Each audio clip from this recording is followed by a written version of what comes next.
Hey, what's up everyone? Welcome to P4P TV. This is Michael and it's been a while, but I'm back!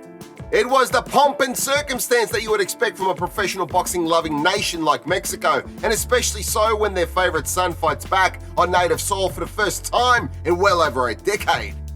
Of course, I'm talking about Saul Canelo Alvarez, and that fight in 2011 against Kermit Clinton ended the way we have come to expect from a Canelo fight. But in this fight, we're talking about Saul Alvarez versus John Ryder, and this is the breakdown of what happened. The ring walks were both dramatic. The fighter introductions in the ring were customary, although Canelo's introduction almost lasted as long as the fight.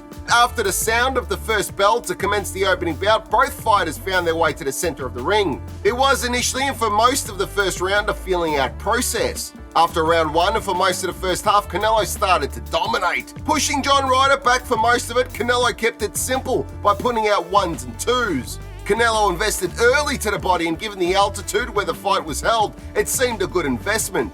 Ryder seemed sluggish, hesitant to throw something with substance, and in the third round, Ryder was caught with a nasty right that busted his nose. By the end of that round, Ryder was struggling to breathe, and his face was a mess. Canelo didn't throw too many combinations early on because of the threat of what might come back. Ryder, after all, was still dangerous, particularly on the inside when he could get in there. However, nothing Ryder was throwing back seemed to bother Canelo too much, and he kept coming forward, pushing Ryder on the back foot and against the ropes on many occasions. Canelo's hand, now healed after surgery and time off post his last bout with Gennady Golovkin, didn't seem to bother Canelo too much either. Canelo mixed his focus up to Ryder's body and head, and in the fifth round, Ryder was knocked to the canvas from a big 1-2 combination. Canelo's right hand down the pipe was a heavy one and seemed to suck the life out of Ryder. Ryder stayed down till late in the count before standing back up and went on to see the end of the round. The massive balls on Ryder though, it looked like he was out of it and he would not last till the 12th.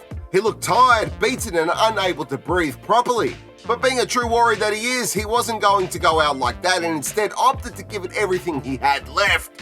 Being a second half fighter, Ryder did seem to come back to life in parts during the second half of the fight, and despite the knockdown, being behind on points and getting dominated for much of the fight, Ryder remained stubborn and stayed with Canelo to the end of the 12th round. Canelo didn't look like he shifted into a higher gear throughout much of the fight, and although he did slow down in the latter stages of the fight, it was ultimately a dominant and commanding effort from him to take out the victory by unanimous decision.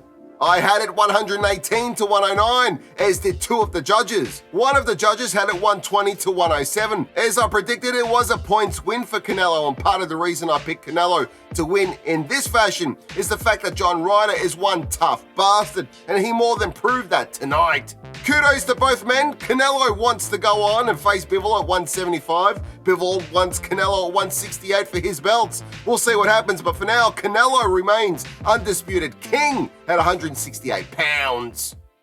Thank you for watching P4P TV. Please remember to subscribe and hit that notification bell for future updates. See you in the next one.